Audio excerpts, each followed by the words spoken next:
विनती करूंगा श्री बिमल मेहरा जी से कि वो स्टेज पर आए और उनसे उनका एक विशेष वक्तव्य है वो हम सुनने जा रहे हैं।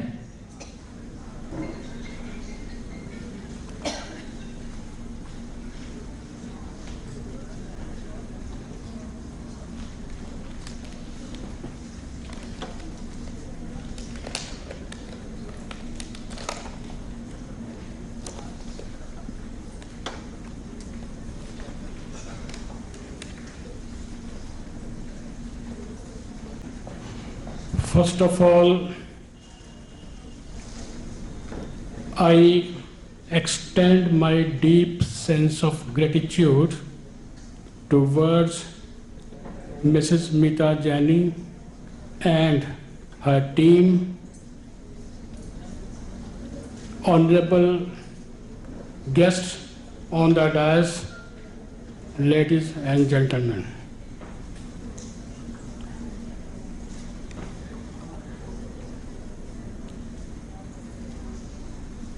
मेरा आज का जो विषय है, मीता जी ने बोला कि आपने हिंदी में बोलना है।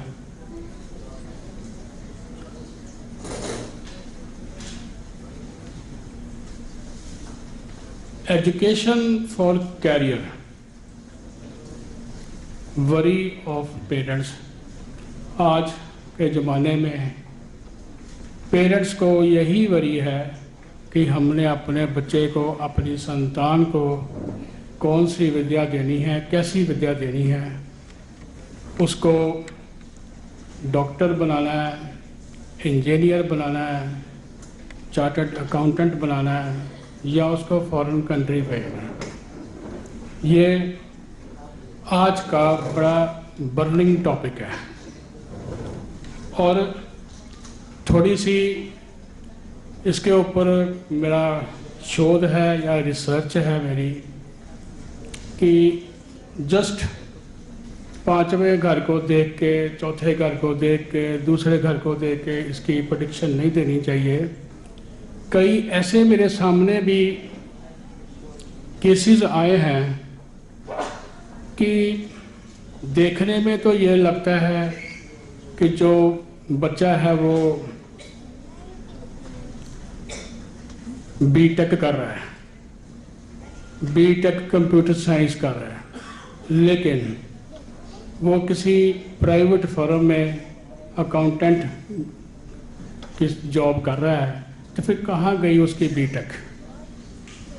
बीटेक का उसको कोई फ़ायदा नहीं हुआ।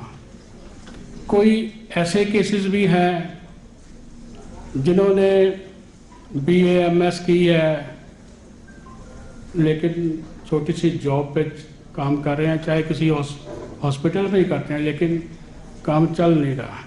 तो क्या फॉल्ट है उस कुंडली में? एजुकेशन डिसाइड करने में क्या उनसे फॉल्ट हो गया? तो अब वो जमाना ख़त्म हो गया कि अगर बाप किसी का करियाने की दुकान करता है तो बेटा भी करियाने की दुकान करेगा, वो नहीं होता। अगर कोई डॉक्टर है तो ज़रूरी नहीं कि उसका बेटा भी डॉक्टर ही बनेगा। उसकी कुंडली का पूरी तरह आंकलन करना हम एस्ट्रोलॉजर को बिल्कुल बड़े ध्यानपूर्वक करना चाहिए, क्योंकि अगर पेरेंट्स हमारे पास आए हैं तो बहुत ही विश्वास के साथ आए हैं और आके हमसे यही पूछते हैं कि हम अपने बच्चे को क्या करवाएं। तो मेरा सबसे पहले ये है कि पेरेंट्स की काउंसलिंग करनी चाहिए। उनके बच्चे का हॉरोस्कोप देख के कि इसने क्या बनना है, पेरेंट्स की काउंसलिंग करनी चाहिए। क्योंकि हर एक पेरेंट आ रहा है हमारे पास, यही कह रहा है कि मैंने अपने बच्चे को डॉक्टर बनाना है, कोई कह रहा है मैंने अपने बच्चे को इंजीनियर बनाना है। पेरेंट्स की काउंसलिंग करनी बहुत ज़रूरी है, उनको समझाना बहुत ज़रूरी है कि आपके बच्चे ने क्या करना है, आपका बच्चा क्या बनने वाला है। और इससे पहले अगर हमने देखना है तो मेरे विचार से एक पूरी उसकी हॉरोस्कोप होनी चाहिए। जस्ट एक पेपर के ऊपर हॉरोस्कोप बनी हो तो ऐसे काम नहीं बनेगा। तो पूरी हॉरोस्कोप में क्या होगा, D1 chart, birth chart, Navamsa कुंडली, चतुर्विशांश और D10, इन चारों कुंडलियों का विश्लेषण आंकलन करना ही पड़ेगा। फिर हम देखेंगे कि बच्चे ने क्या बनना है।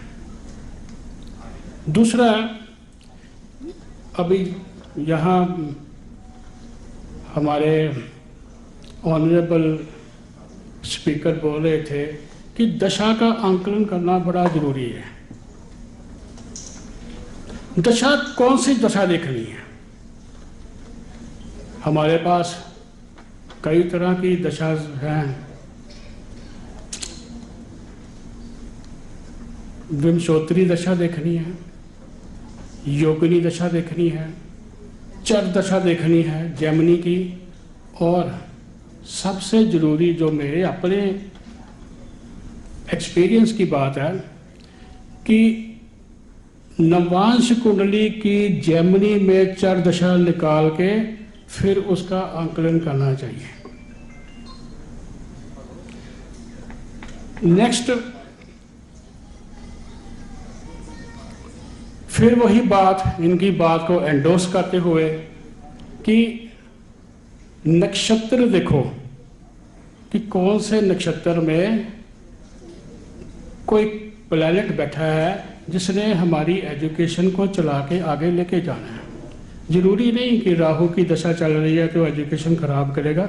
अगर राहु किसी अच्छे प्लैनेट की दशा या अच्छे नक्षत्र में विराजमान है तो कुछ घबराने की बात नहीं है। नेक्स्ट,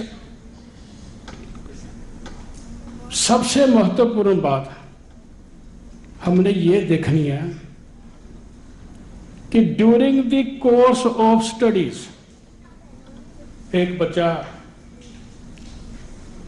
10th क्लास पास कर गया तो 10th क्लास उसकी 15 साल की उम्र में उसने पास कर ली।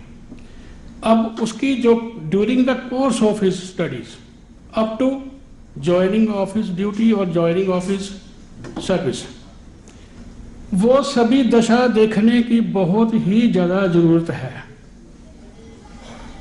बड़े जोर शोर से हम बच्चे को दाखिल करवा देते हैं मेडिकल कॉलेज में, लेकिन हम जोशी लोग ये देखना ही भूल जाते हैं कि 2 साल के बाद इस बच्चे की मृत्यु हो जानी है।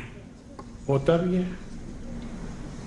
1.5 साल के बाद इसका एक बड़ा भयंकर एक्सीडेंट होने जा रहा है, तो फिर इसकी एजुकेशन कैसे पूरी होगी?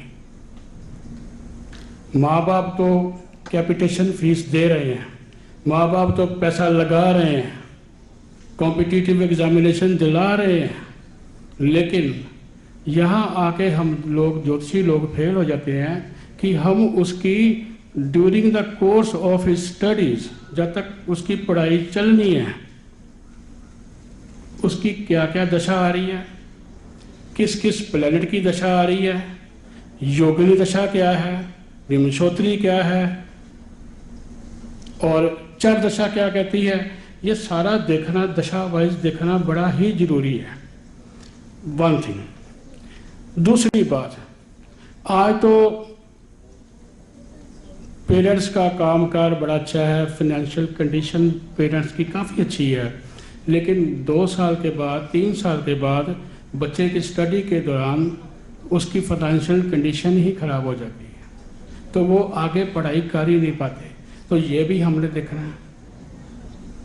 इन सारी बातों के बाद फिर हमने जो हमारे ज्योतिषीय सिस्टम में डिफरेंट काइंड्स ऑफ योगास दिए हुए हैं, जिसको देखना है, हल योग देखो, हल योग 2, 6, 10 में सारे प्लैनेट आ जाएं, दूसरे घर में, छठे घर में, 10वें घर में सारे प्लैनेट विराजमान हो जाएं, या तीसरे घर में, 7वें घर में और 11वें घर में अगर सारे प्लैनेट विराजमान हो जाएं तब भी हल योग बनता है। 4, 8, 12 में सारे प्लैनेट आके बैठ जाएं तो तब भी हल योग बनता है।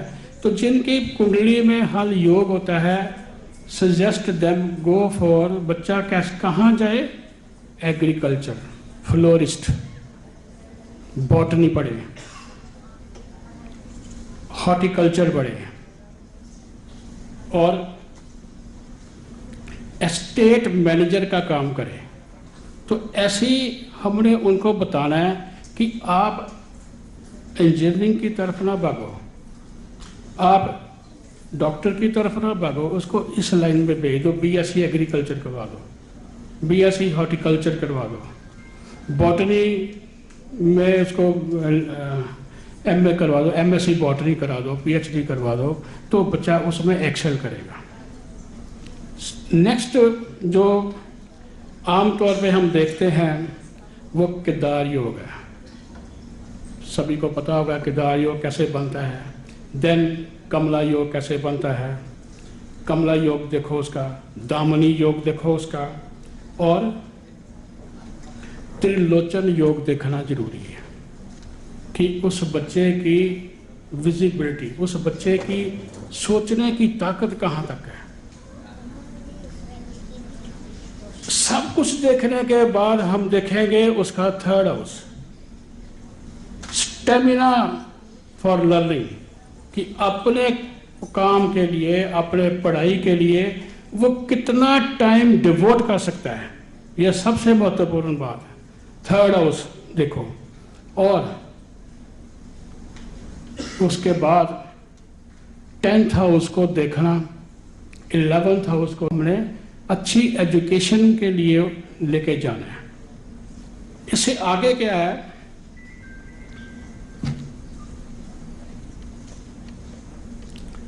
कुंडली में आमतौर पे हम लोग देखते हैं इसके बुध आदित्य योग है, बड़ा जबरदस्त योग है जी ये।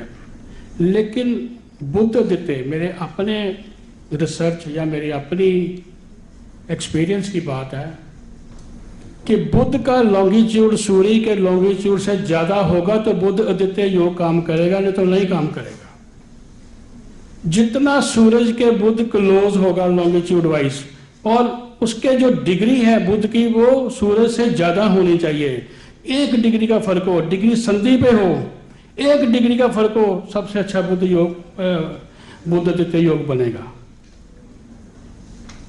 लेकिन कुंडली को ऐसे देखना, इसके तो बुध आदित्य योग है, ये तो ये बन जाएगा, वो बन जाएगा, सब गलत बात है। इसको सही तरीके से देखना बहुत जरूरी है। सरस्वती योग देखो कि बच्चा कितना पढ़ाई करेगा, कैसे करेगा। ये सारा कुछ देखने के बाद समटाइम्स जो हमारा बर्थ चार्ट है थोड़ा सा कंफ्यूजिंग होता है,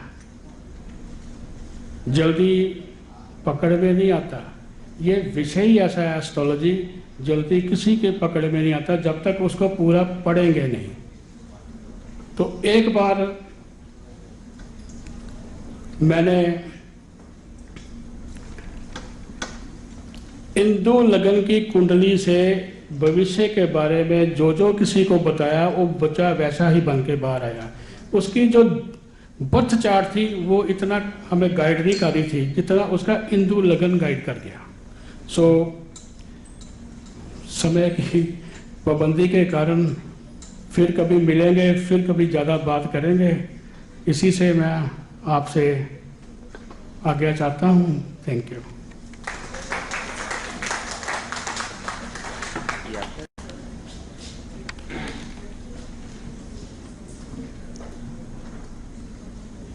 धन्यवाद बिमल जी। बिमल मेहरा जी जो अमृतसर से यहाँ पधारे थे और उन्होंने अपना सचोट और सटीक विश्लेषण अलग अलग कुंडलियां और ग्रहों के ऊपर जो रखा है, सही में एक ऐसा व्यक्ति ही ये कह सकता है जिन्होंने सालों से इस विषय पर अपना अध्ययन किया हो, संशोधन किया हो। धन्यवाद सर।